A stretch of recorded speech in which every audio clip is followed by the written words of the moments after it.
I can't believe it's already been a month since the newest Sonic series, Sonic Prime, and here I am already considering making a video on it. Now, it's no secret that Sonic wasn't afraid to experiment with their series by not just making this a video game series, but also experimenting with cartoon adaptations, which back in the day was already still a thing. Sonic was obviously not the first show to have a show, as Mario and the Legend of Zelda have already made their mark in the cartoon world prior to Sonic. However, not all Sonic shows had the best reputation. First, there was Adventures of Sonic the Hedgehog, which was pretty bad. Then we had Sonic Set AM, which was pretty decent.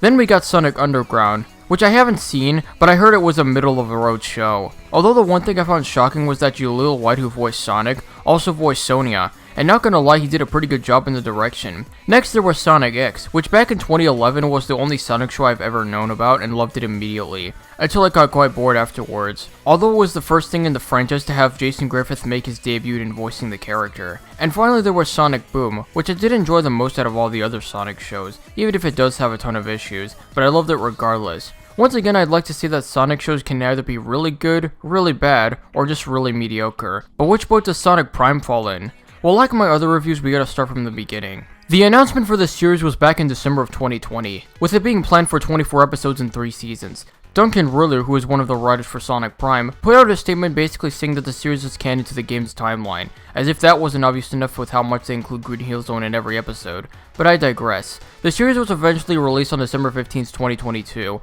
with it actually receiving very positive reviews from fans and critics, with it even calling it the best Sonic show of all time. But does it really warrant that title? I mean, you all clicked on the video, so you're probably wanting me to explain, right?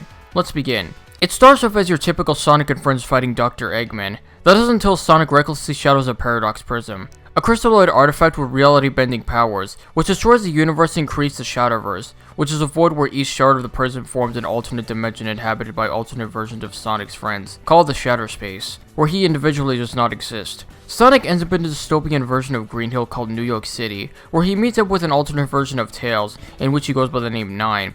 As the latter of course sees Sonic as some kind of threat, but Sonic tries to convince him that they are best friends. He does so in telling the story of how they met, with Nine then telling his own story of how he created 7 additional robotic tails for himself, as a means of defense and became bitter and isolated. The two become acquainted afterwards and team up with alternate versions of Knuckles and Rouge, who are Rebel Rouge and Renegade Knux, who are the leaders of a rebellion against the Chaos Council. And after they go inside the Council Fortress and battle a bunch of robots created by the alternate versions of Eggman, Sonic discovers that the Council power source is a shard of the Paradox Prism. So after Sonic takes notice of what he did, he decides to undo his mistake, but after touching the shard, he goes into another Shadow Space, and it's basically that throughout the rest of the season, until he ends up in the void with Shadow confronting him, ending off the season.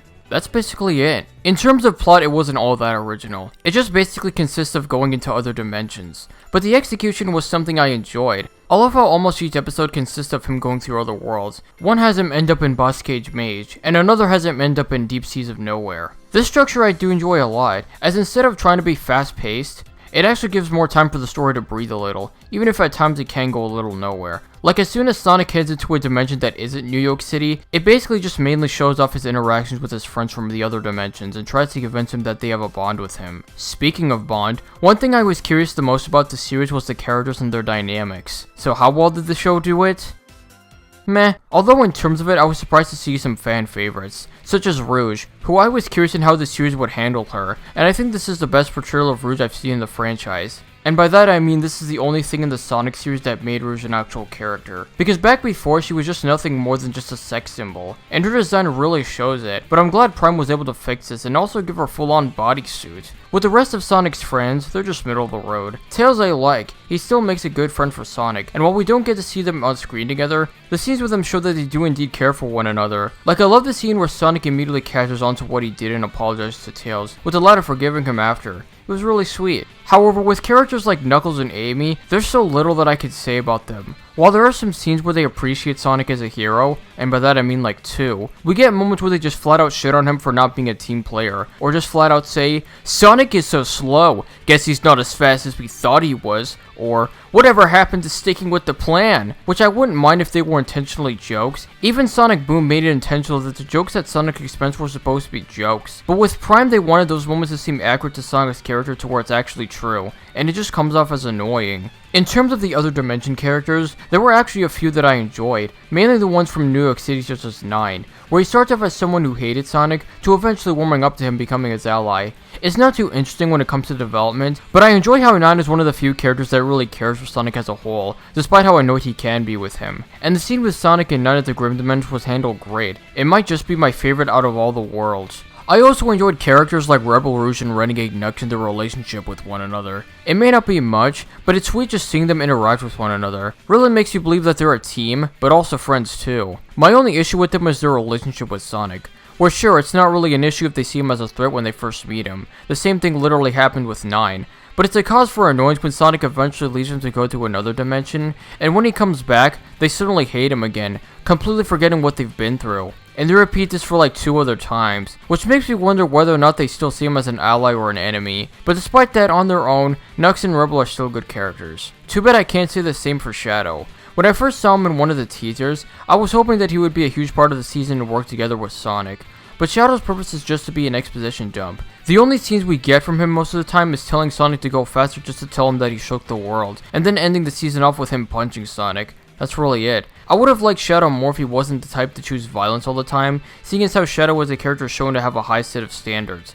Not in this show though. Although I will say that the only highlight with him is during the battle between him and Sonic, even if it is weird that he's in Green Hill Zone. And finally we move on to the main blur himself, Sonic. For a character that was always meant to be written as someone who's smug, cool, and short-sighted, Sonic Prime almost got rid of those traits in exchange to make Sonic a more likable character, which to me is both a positive and a negative. A positive because it gives him more personality as opposed to being a one-dimensional edgelord, but a negative because they can go overboard with it a lot. Now everybody knows about how the relationship between Amy and Sonic was established, with the former having a crush on the latter, and it's been that way for 30 years. But I feel like Sonic Prime decided to do a role reversal and turn Sonic into a simp, which in context of the relationship between him and Amy in the show is accurate considering that there was hardly any signs of Amy having any feelings for Sonic. She just treated him as a friend, which is definitely for the best because if they kept having that mindset of Amy falling for Sonic, then those moments of her shitting on him would be so unwarranted and contradictory. Another negative I have with Sonic's likability is that throughout the season, he's been delegated to the role of everyone's little bitch, which would explain how pathetic he is in many areas, and there are times when the characters take notice of it and take advantage of it by being cunts towards him,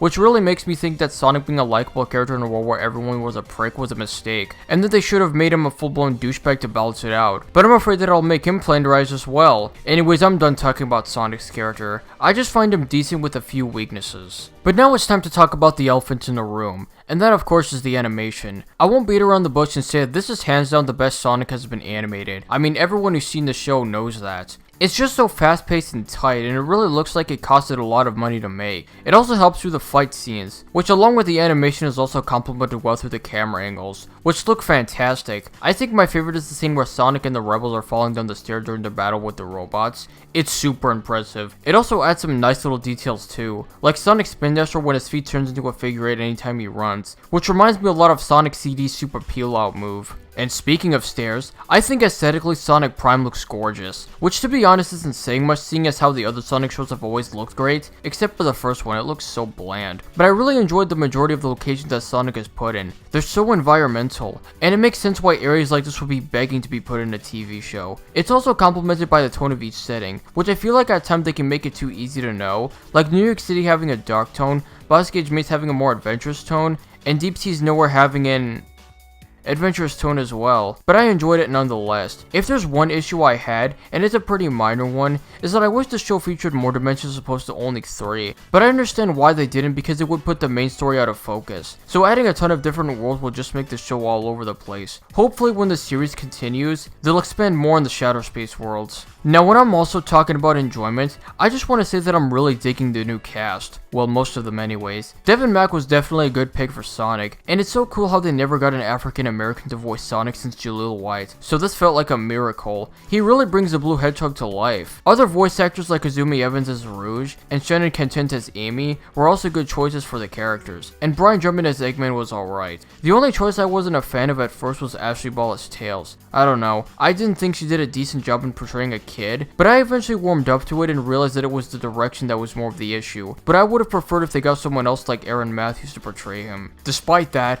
Ashley Ball as Tails is way easier easier to tolerate than Adam Murata's Knuckles, where he does the same thing Travis Willingham does when voicing him by doing a surfer dude voice, which honestly I'm just not a fan of at all. It would have been nice if the direction changed up a bit to where he sounds more like a warrior in the similar manner Dan Green portrayed the character, but nope, they gotta go with the former, and in many areas it just makes him Flanderize into a prick. Like, why is that? Sonic Movie 2 got this right, so what's Sonic Prime's excuse? And I would say that it is worse than Knuckles' new voice actor in Sonic Frontiers. But one thing I found odd is that him and the other Dimension versions of him have different voices, which I don't know why they couldn't use one person to do all the Knuckles characters. Vincent Tong sounds better than Adam, but at the same time I feel like his voice wasn't meant to voice a tough red echidna. Overall, Sonic Prime, at least with Season 1, was not the Sonic show I was expecting to be, but at the same time I do appreciate that for the most part, it tries to be a step in the right direction for what it's supposed to be, and I think it succeeds at that very well. But how could I entirely enjoy that when a lot of its flaws tend to get in the way? It's safe to say that the series started off on a rocky note, but I hope that seasons 2 and 3 will be able to fix these problems, although I probably won't be expecting much. All I want for now is for the series to remove the issues that are apparent with it, that being mainly making the characters unlikable. And please don't keep up this trend of Sonic being a wimp, I can't watch that no more. And that was my first video of 2023. I apologize if it wasn't that amazing, I just wanted to summarize my overall thoughts on Sonic Prime. 1 month after its release does count as being recent. I won't be making any promises, but I hope the next couple of videos will be better, I can tell you that. And like I said in my Spider-Verse video, there's a special video that I'm planning to drop this month or the next that I'm excited for you all to see, and it has been on my mind for months now, and it'll be all worth it once I get it out in the open. But thank you for the support, and I hope I can bring in some new people to join along for the new ride.